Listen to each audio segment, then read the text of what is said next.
पर्यटक माने समुद्र रे गाधौथुबा बेले घटिला भयंकर अघटन।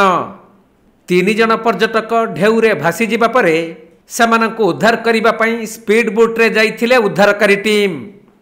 2 जन को समुद्रर गभीर पानी उद्धार करी कूलकु आनिथिले भी जणे पर्यटक निखोज छंती।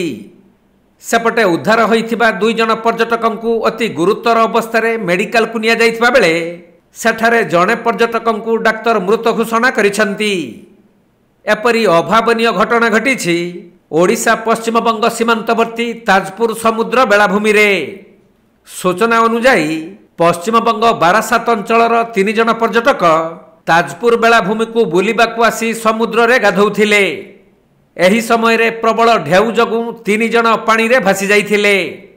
परे उद्धारकारी टीम स्पीड बोट जुगे जाई 2 जन को उद्धार करी कूलकु आनिथिले भी जनकर मृत्यु होइछि।